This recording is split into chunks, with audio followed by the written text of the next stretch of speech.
Olá! Para nossa conversa de hoje, vamos mergulhar em um material muito rico, o livro Border e Agora, do diagnóstico ao dia a dia, da Letícia Lopes. Um livro excelente. Muito. E a gente vai focar especificamente no capítulo 7, que tem um título que já, assim, diz tudo, né? Border e Agora. Como continuar? Exato. É o capítulo que pega na mão da pessoa depois do choque do diagnóstico e pergunta: tá, e na prática, como fica a vida? Isso. A proposta é sair da teoria e entrar no dia a dia mesmo, nas questões práticas que surgem. Exatamente. Porque a pergunta muda, né? Deixa de ser o que eu tenho e passa a ser como eu vivo com isso. É sobre adaptação, sobre equilíbrio, não sobre uma busca por uma cura, que é uma ideia que pode até atrapalhar. E para guiar essa discussão, a autora usa uma metáfora central que eu achei muito potente.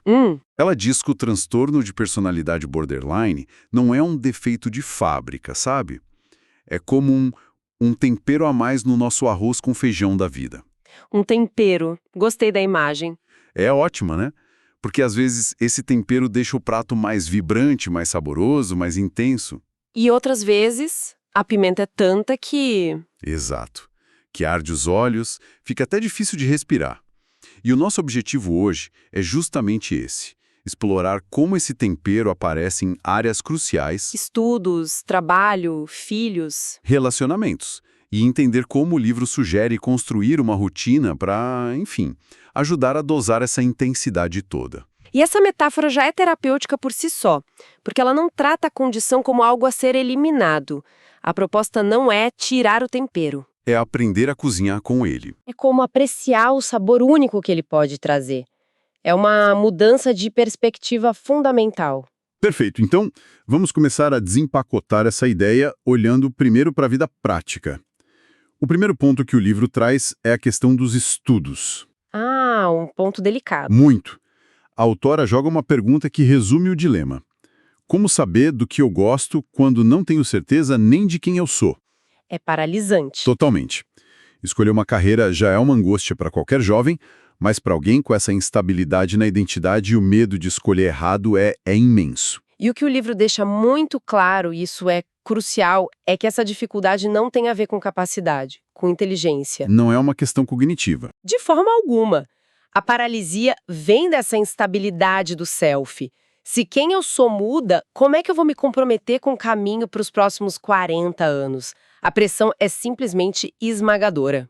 Então, qual é a saída proposta? A sugestão é radicalmente prática. Abandonar a ideia de uma escolha perfeita e definitiva. A orientação é transformar a carreira num campo de testes. Gosto disso. É uma mudança de mentalidade gigantesca. Trocar a decisão da minha vida por qual o meu próximo experimento. Exatamente isso. É encarar um curso, um emprego, não como uma sentença, mas como uma hipótese. Será que eu gosto disso? Deixa eu tentar por um tempo e coletar dados. Isso tira um peso enorme das costas. Tira e normaliza a mudança de rota. Mudar de curso deixa de ser um fracasso e passa a ser a conclusão bem-sucedida de um experimento que te ensinou algo valioso sobre o que você não quer. E isso já é autoconhecimento puro. E essa ideia de experimentação e coleta de dados faz um gancho ótimo para o próximo tema, que é o trabalho. Porque o ambiente de trabalho, ele costuma ser bem menos flexível, né? Muito menos. O livro descreve bem esse desafio. Cumprir prazos, horários, lidar com um chefe, com colegas, tudo isso mesmo num dia de caos emocional. E é aí que vem aquela frase que é quase um soco, mas um soco necessário. Sim, a frase é: o mundo continuará girando sem se importar com os seus sentimentos. É um balde de água fria. É dura, mas é real. E ela ilustra perfeitamente a corda bamba que a pessoa com TPB caminha todo dia. De um lado, você precisa acolher sua dor, validar o que sente, Claro. mas do outro lado tem a realidade do mercado, que tem regras próprias e de fato não vai parar por causa de uma crise individual. Mas não há um risco aí. Um risco de essa frase soar como um engura o choro e vá trabalhar. Como isso se equilibra com a autocompaixão que é tão importante? Essa é a grande questão. O equilíbrio, segundo o livro, não vem de esperar o mundo mudar. Vem de desenvolver os tais mecanismos internos de regulação. Entendi. A autocompaixão não é se dar o direito de como a autora diz, sair batendo os pés. A autocompaixão é reconhecer a sua dor e, mesmo assim, pegar uma ferramenta da sua caixinha para atravessar aquela reunião. Uma técnica de respiração, uma pausa. Exato. Estratégias que te permitem funcionar e se proteger, mesmo com o furacão interno. O foco é fortalecer a si, porque o ambiente externo raramente vai ser ideal. Se o trabalho já é esse desafio, eu fico imaginando a questão dos filhos. Criar uma outra pessoa, uma responsabilidade tão emocional e fluida.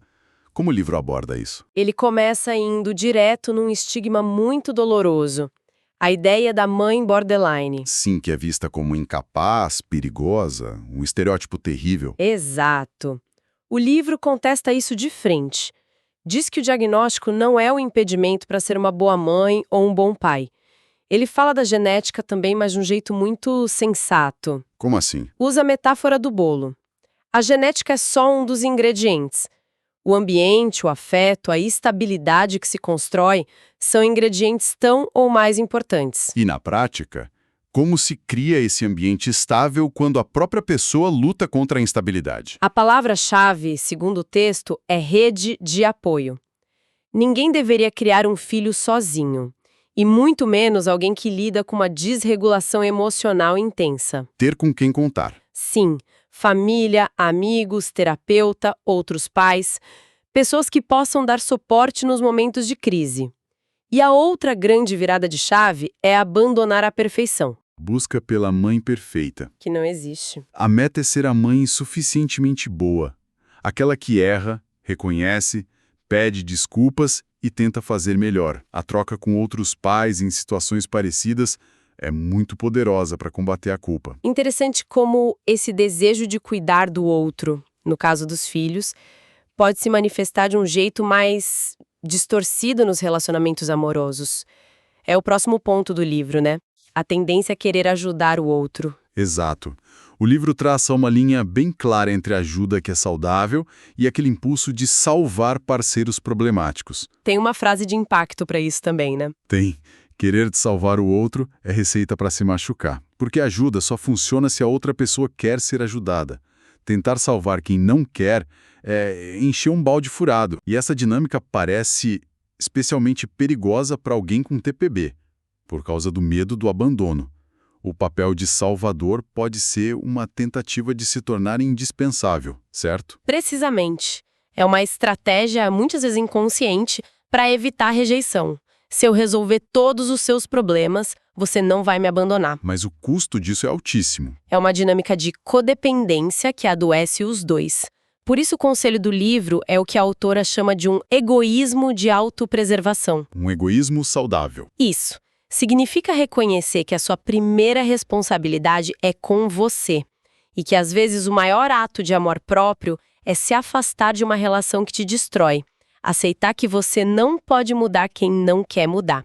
Essa energia gasta tentando salvar o outro. Precisa ser redirecionada para salvar a si. Isso nos leva direto para a segunda parte da nossa conversa, que é navegar o mundo interno.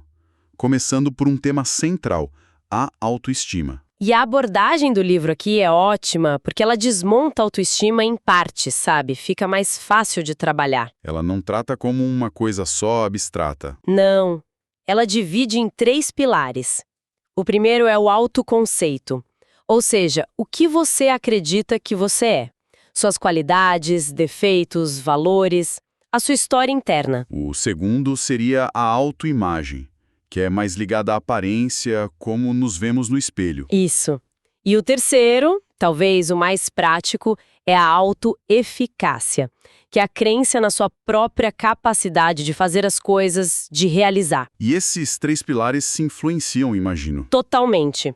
E geralmente num ciclo vicioso. Por exemplo, meu autoconceito é de que sou incapaz. Ok. Por causa disso, eu não tento um projeto novo no trabalho porque acho que vou falhar. Isso é baixa eficácia. E por não tentar, Meus resultados são medíocres, o que reforça a minha crença inicial de que eu sou incapaz. E o ciclo se fecha e a autoestima vai lá para baixo. então como se quebra esse ciclo? Não é com pensamento positivo, pelo visto. Não mesmo. A sugestão do livro é atacar a autoeficácia primeiro, porque é o pilar da ação. A orientação é: vá mesmo com medo. Começar pequeno. Começar pequeno, escolher tarefas realistas, pequenas vitórias.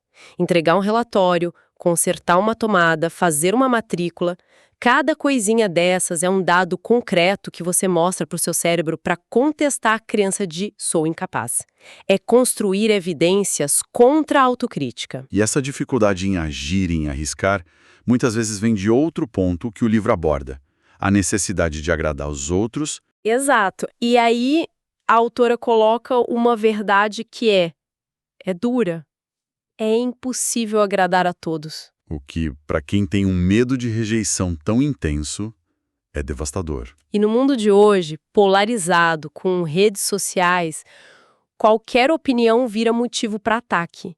É um campo minado. O impulso é se calar, se anular, tentar ser o que o outro quer. Uma estratégia que não funciona. É fadada ao fracasso e ao esgotamento. Então, se não dá para controlar a reação dos outros... A saída é trabalhar a nossa reação a eles. Exatamente. O livro não dá uma fórmula mágica para a comunicação. Ele propõe fortalecer o seu núcleo interno. O trabalho é elaborar essa realidade. É construir um senso de valor que não dependa só da aprovação externa.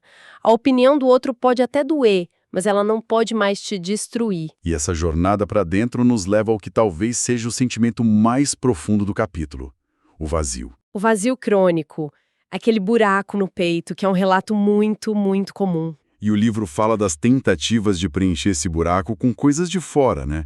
Relacionamentos, compras, substâncias. E a premissa do livro é libertadora, porque ela diz que essa estratégia não funciona por um motivo simples. Ela parte da ideia errada de que somos incompletos. De que falta uma peça. Exato, e que alguém ou alguma coisa de fora vai nos completar. A autora diz: não, nós já somos inteiros.